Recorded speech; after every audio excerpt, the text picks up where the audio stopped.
오늘 우리에게 주신 하나님의 말씀은 누가복음 11장 33절에서 36절입니다. 누구든지 등불을 켜서 속에나 말 아래에 두지 아니하고 등경 위에 두나니 이는 들어가는 자로 그 빛을 보게 하려 함이라. 내 몸의 등불은 눈이라. 내 눈이 성하면 온 몸이 밝을 것이요 만일 나쁘면 내 몸도 어두우리라. 그러므로 내 속에 있는 빛이 어둡지 아니한가 보라. 내 온몸이 밝아 조금도 어두운 데가 없으면 등불의 빛이 너를 비출 때와 같이 온전히 밝으리라 하시니라. 아멘.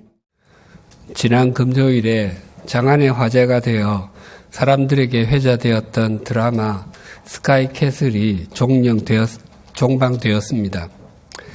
그 드라마를 보지 않았었는데 지지난주 피정기간에 몰아보기를 했습니다. 그 드라마는 소위 그리고 자칭 대한민국 상위 0.1%의 가정에서 일어나는 비정상적인 사교육의 광풍을 그리고 부모의 자녀에 대한 욕망을 고스란히 보여줍니다. 그 드라마에 사람들의 마음이 빼앗기는 이유는 마음속에 나도 저런 곳에서 저렇게 많은 것을 누리며 살아보고 싶다는 욕망이 있기 때문일 것입니다. 사실 그 드라마 몰아보기를 하다가 중간 정도에 TV를 껐습니다. 겉으로 보기에는 그들의 삶이 휘황찬란한 것처럼 보이고 다른 사람들이 부러워할 만할 정도로 보이는데 실상 그들의 속에는 어두움과 상처가 가득하였습니다.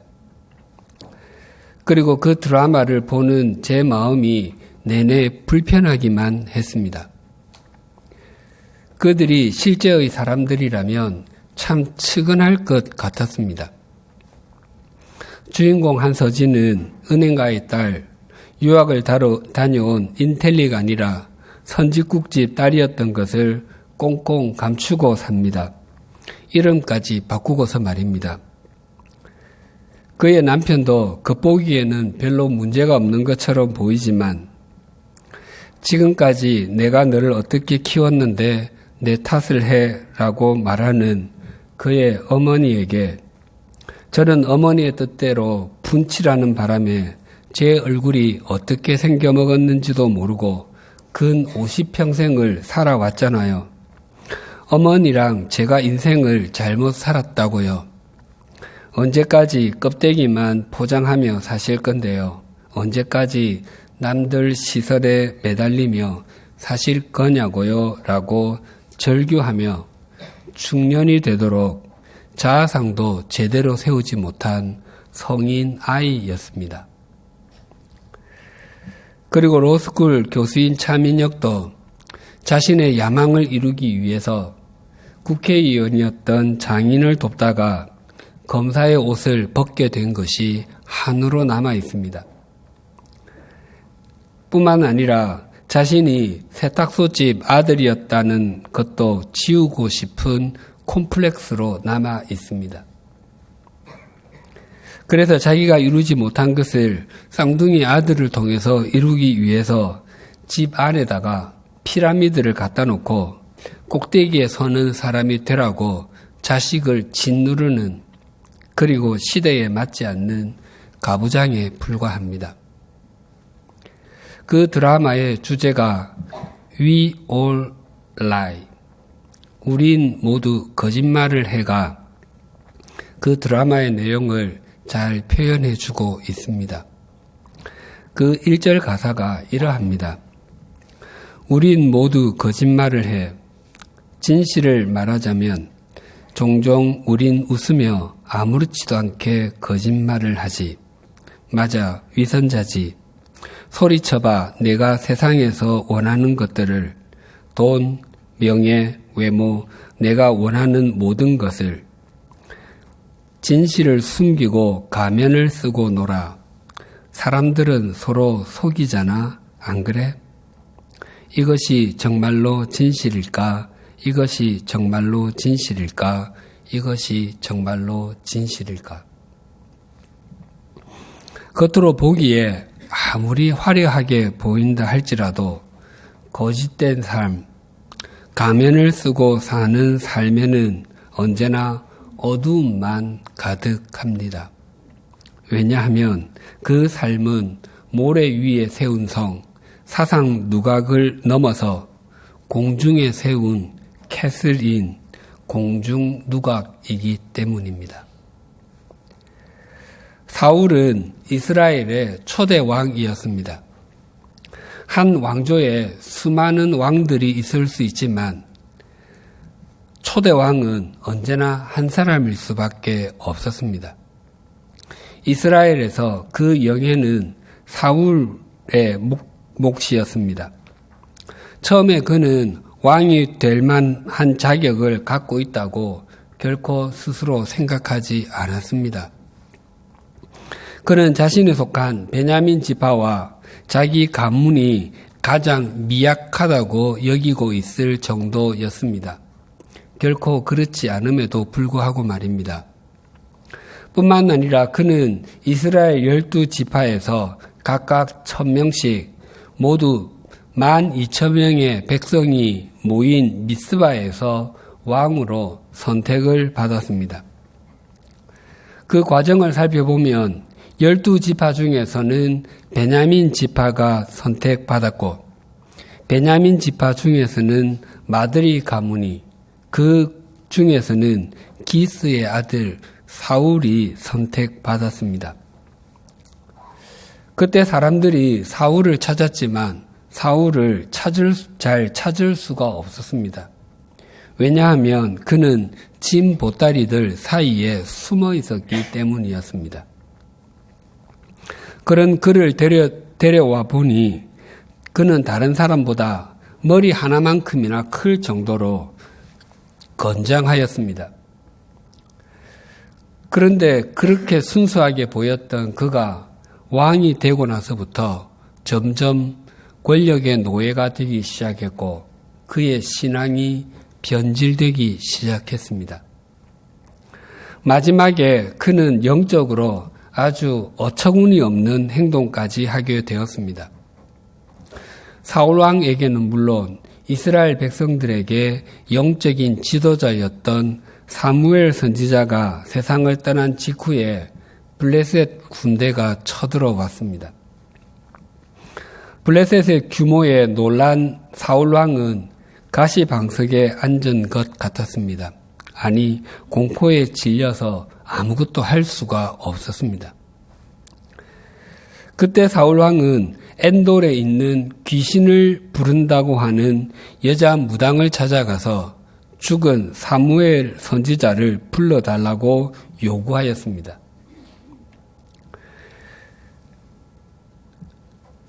사무엘 선지자는 하나님을 섬기던 사람이었습니다. 그렇기 때문에 하나님과 함께 있는 그의 영혼을 이 땅에 끌어내릴 수 있는 사람은 아무도 없습니다. 만약 사람이 불러서 올 귀신이 있다면 그 귀신은 사람을 파멸시키려고 하는 악령일 수밖에 없습니다. 그럼에도 불구하고 사울왕은 거절하는 여자 무당에게 계속 졸라서 사무엘의 영을 불러오게 했습니다. 결국 사울왕은 사무엘의 영으로 위장한 거짓 영의 저주로 파멸의 길로 가고 말았습니다. 그런데 사울왕이 여자 무당을 찾아갈 때의 상황을 사무엘상 28장 8절은 이렇게 증거합니다. 사울이 다른 옷을 입어 변장하고 두 사람과 함께 갈새 그들이 밤에 그 여인에게 이르러서는 사울이 이르되 청하노니 나를 위하여 신접한 술법으로 내가 내게 말하는 사람을 불러 올리라. 그때가 밤이었다고 증거합니다. 그것은 단지 물리적인 시간이 어둠에 있었다는 것만을 의미하는 것이 아닙니다. 사울왕은 하나님을 몰랐던 사람이 아니었습니다. 하나님께서는 그를 이스라엘의 초대 왕으로 세워 주셨습니다.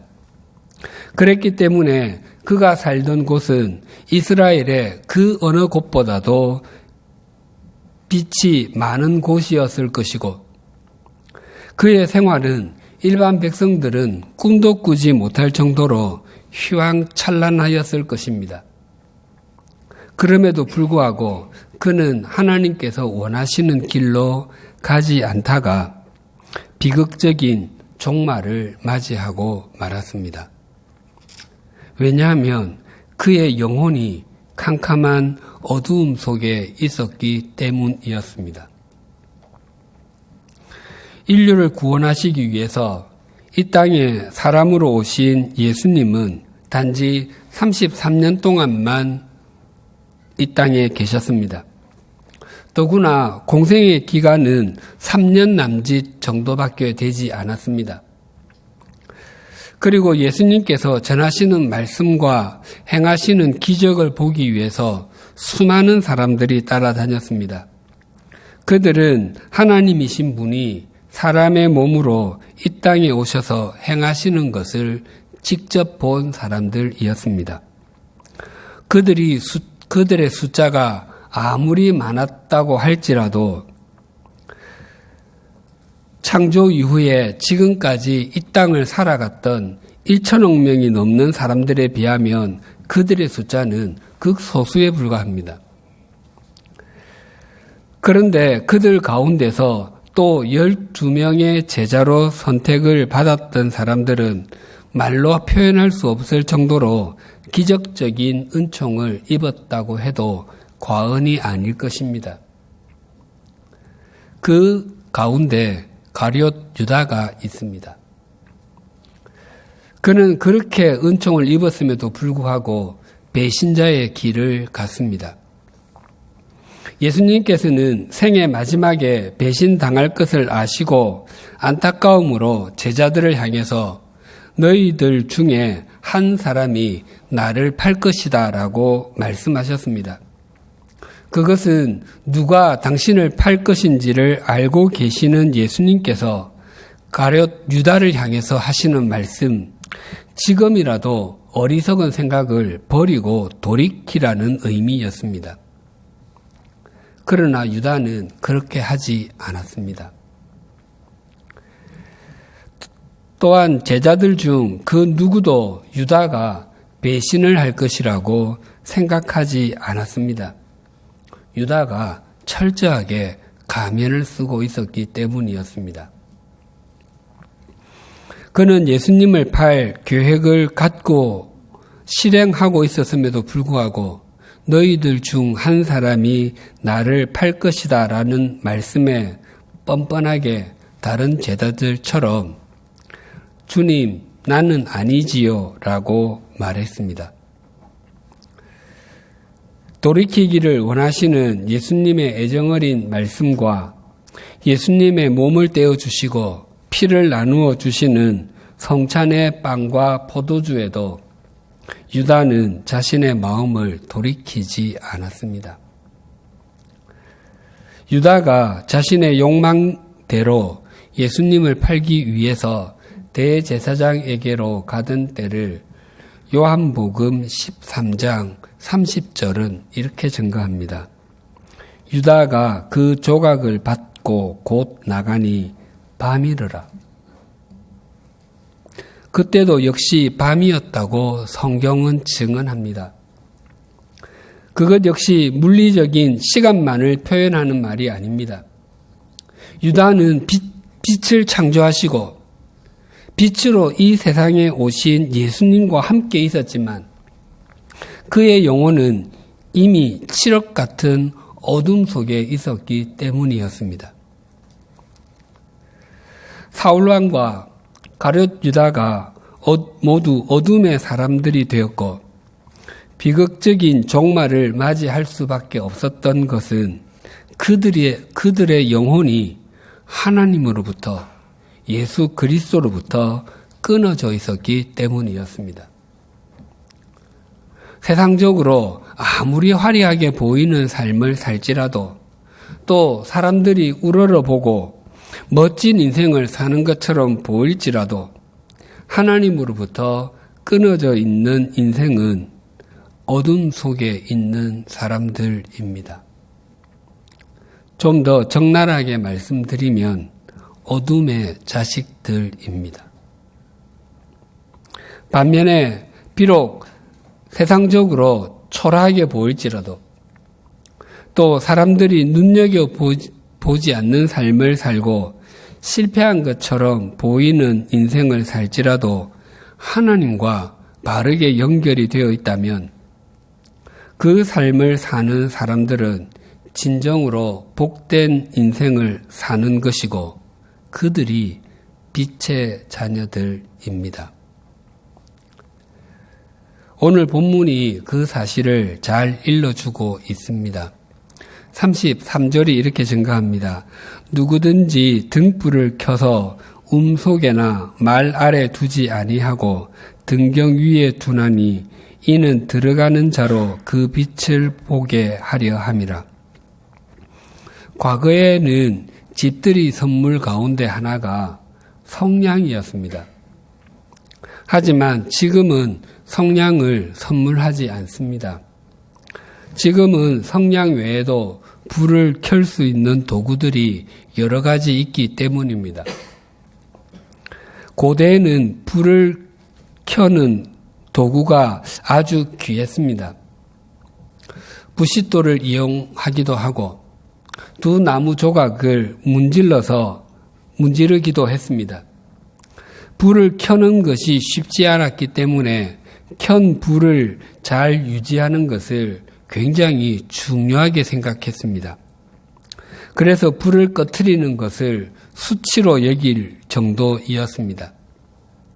외출을 할 때도 불이 꺼지지 않도록 불씨를 최소한으로 하여 밀실 안이나 되 속에 두곤 했습니다. 지금 예수님께서 그것을 말씀하고 계시는 것입니다. 불을 켜서 어쩔 수 없을 때는 밀실 속이나 되 속에 두기도 하지만 그것이 불을 켜는 목적이 아니라 켠 불은 등대 위에 두어서 집을 들어오는 사람들로 하여금 그 불빛의 도움을 받아서 생활할 수 있게 하는 것이라고 말씀하시는 것입니다. 그런데 예수님께서 등불 이야기를 꺼내신 것은 불을 켜서 등대 위에 두는 이유를 말씀하시기 위함이 아니라 더 중요한 등불을 말씀하시기 위함이었습니다. 34절이 이렇게 증가합니다. 내 몸의 등불은 눈이라. 내 눈이 성하면 온 몸이 밝을 것이요 만일 나쁘면 내 몸도 어두우리라. 내 몸의 등불은 눈이라를 좀 더 정확하게 번역하면 몸의 등불은 내 눈이라입니다. 즉 눈을 강조하고 있습니다. 우리 속담에도 눈의 중요성을 강조할 때에 몸이 천냥이면 눈이 900냥이다라고 표현을 합니다. 본문에서 말하는 눈은 주님과 주님의 말씀을 대하는 우리의 태도와 가치관이라고 할 수 있습니다. 예수님은 우리의 눈, 즉 진리를 바라보는 시선이 바르면 인생이 밝을 것이고 나쁘면 인생이 어두움에 있게 될 것이라고 말씀하십니다. 성하다에 해당하는 헬라어 단어는 하플루스인데 좋다라는 뜻도 있고 분명하다, 순전하다 등의 뜻이 있습니다. 그런데 이 단어는 본래 항해할 때에 쓰던 용어이었습니다. 예를 들어서 전라남도 진도에서 배로 인천으로 가려면 북쪽으로 가야 합니다. 그런데 만약 동쪽으로 향하면서 여수로 갔다가 통영으로, 부산으로, 심지어 울릉도를 등지러 가게 가게 되는 것을 보고 사람들은 성하지 못하다라고 말을 했습니다.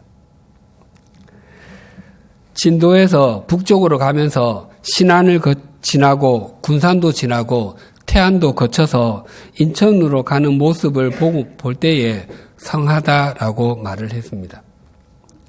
즉, 한 방향, 한 목적, 한 시선을 갖는 것입니다. 우리의 눈이 주님과 주님의 말씀을 향해서 한 방향, 한 목적, 한 시선을 가지면 날이 갈수록 우리의 삶은 밝아지게 될 것이고 주님 안에서 함께 지어져가는 은총을 누리게 될 것입니다. 그리고 나쁘다에 해당하는 헬라어 단어는 포네로스인데 악하다, 병들다 등의 뜻이 있습니다. 이 단어는 수고하다와 약하다에서 온 말입니다. 눈이 나쁘다는 것은 눈을 과도하게 사용하여 그 기능이 떨어진 것을 뜻합니다. 눈, 즉 시력이 나쁜 상태를 표현하는 말 중에 근시, 원시, 난시, 노안 등이 있습니다. 근시는 우리 눈으로 들어온 광선을 굴절시켜 망막에 정확하게 초점을 맞추지 못하고 망막보다 앞쪽에 초점이 맺히는 것입니다. 그래서 가까이 있는 것은 잘 보이는데 멀리 있는 것은 잘 보이지 않습니다. 반대로 원시는 눈으로 들어온 광선의 초점이 망막 뒤쪽에 맺히는 것입니다. 그래서 멀리 있는 것은 잘 보이는데 가까이에 있는 것이 잘 보이지 않습니다. 난시는 눈으로 들어온 광선의 초점이 망막의 앞쪽과 뒤쪽에 제각각 맺히는 것입니다. 그래서 사물이 겹쳐서 보입니다. 그리고 노안은 나이가 들면서 눈 안에 있는 수정체의 힘이 떨어져서 초점을 맞추는 조절 능력이 약해지는 것입니다. 근시, 원시, 난시, 노안은 모두 망막에 정확하게 초점을 맞추지 못해서 일어나는 일입니다. 우리의 영적인 눈이 나쁘게 되는 것, 즉 영적인 시력이 떨어지는 것은 주님과 주님의 말씀에 우리의 삶과 믿음의 초점을 맞추지 못하기 때문입니다. 주님과 주님의 말씀 앞에 있는 자기 욕망과 병든 이기심에 초점을 맞추다가 영적인 근시안이 되고 주님과 주님의 말씀과 동떨어진 곳에 있는 세속적 가치관에 초점을 맞추다가 영적인 원시안이 되며 주님과 주님의 말씀이 아니라 자신의 욕망과 병든 이기심에 그리고 세속적인 가치관에 동시에 초점을 맞추려고 하다가 영적인 난시안이 됩니다. 영적인 근시안과 영적인 원시안 그리고 영적인 난시안의 상태로 세월이 오래 지나다 보면 주님과 주님의 말씀에 초점을 맞추는 능력을 상실하게 되는 영적인 노안의 소유자가 됩니다. 진리를 바르게 분별하는 것을 시력에 비유하신 예수님께서 이렇게 말씀하셨습니다. 35절입니다. 그러므로 내 속에 있는 빛이 어둡지 아니한가 보라.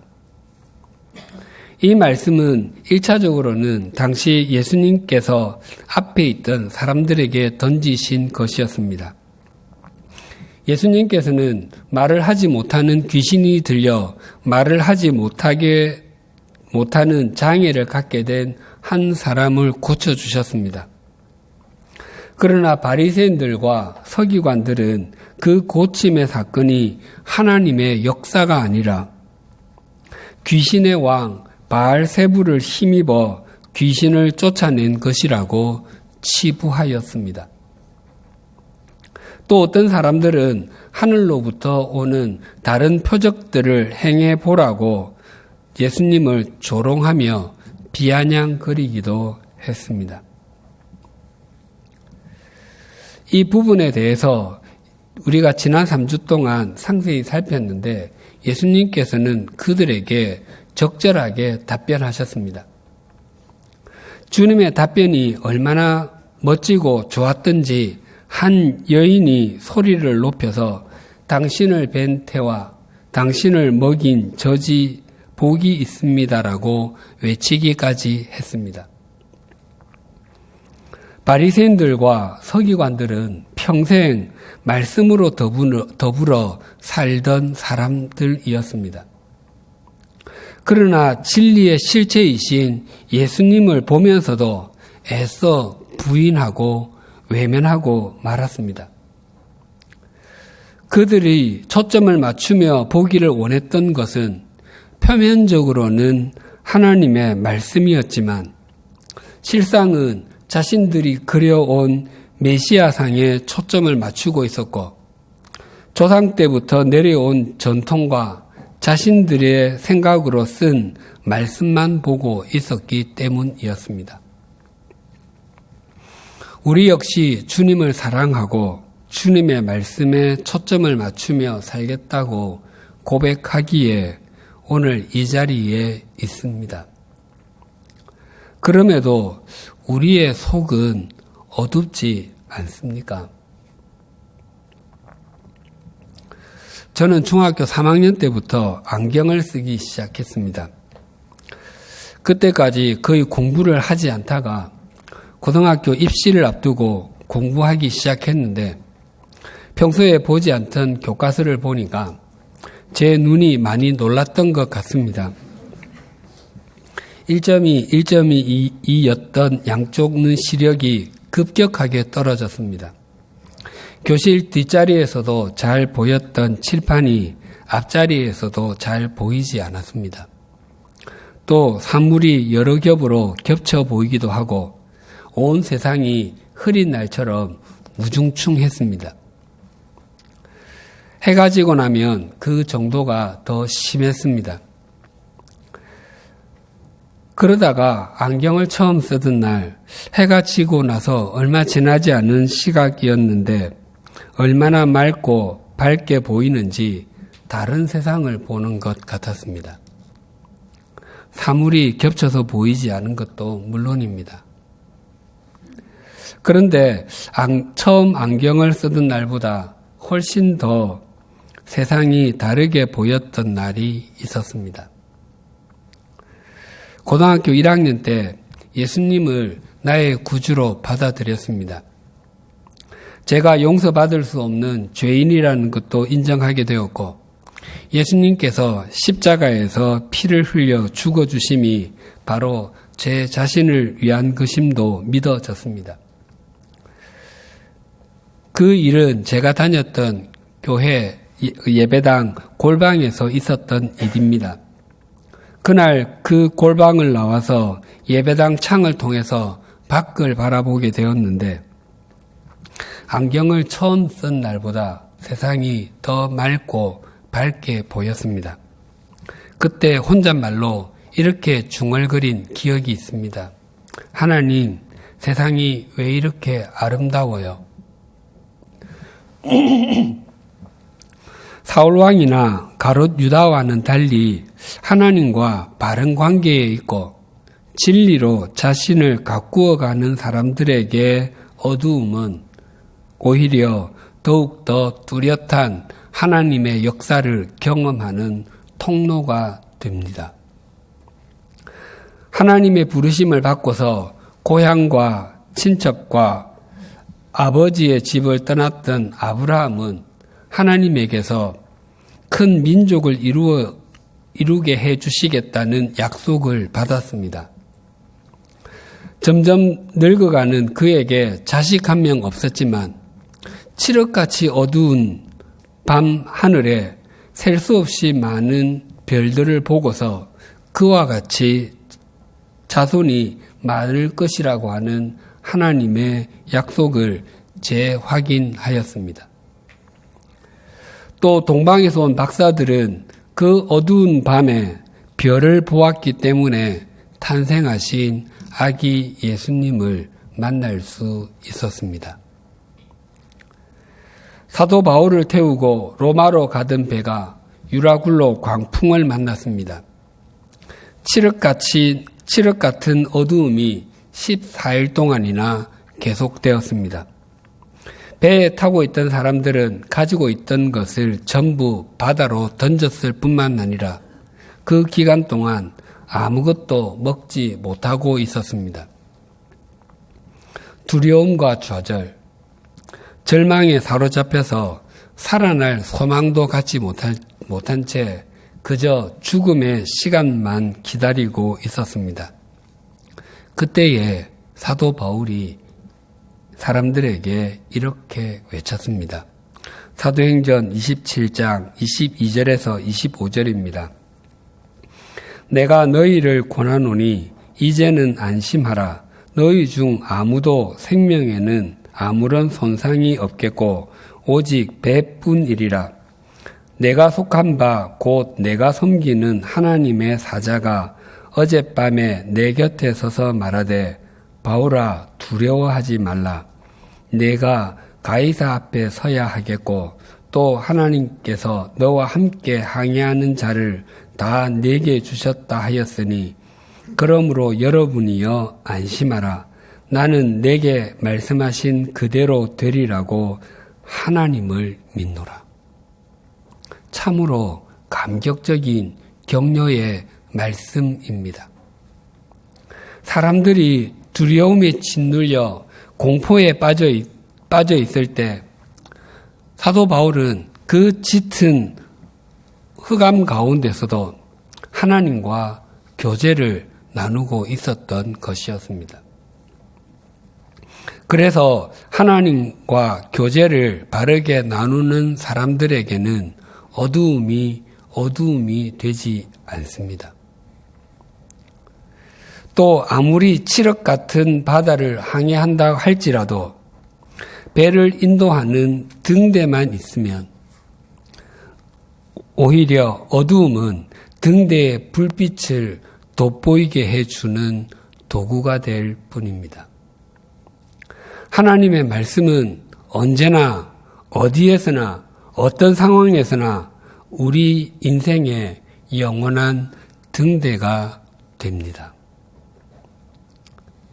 스카이캐슬, 공중 누각을 꿈꾸는 사람은 언제나 어둠 속에 거할 수밖에 없습니다. 그 삶은 하나님과 연결되어 있지 않기 때문입니다. 그래서 그런 사람은 주님과 함께 지어져 갈 수 없습니다. 그러나 하나님의 성, 하나님의 나라를 소망하고 사는 사람은 비록 이 땅에서 화려하게 살지 못해도 언제나 빛된 인생을 살아갈 수 있습니다. 그 삶이야말로 진정으로 주님과 연결된 것이요. 주님의 말씀으로 자신을 가꾸어 가는 것이기에 주님과 함께 지어져 갈 수 있습니다. 그래서 예수님께서 말씀하십니다. 나는 세상의 빛이니 나를 따르는 자는 어둠에 다니지 아니하고 생명의 빛을 얻으리라.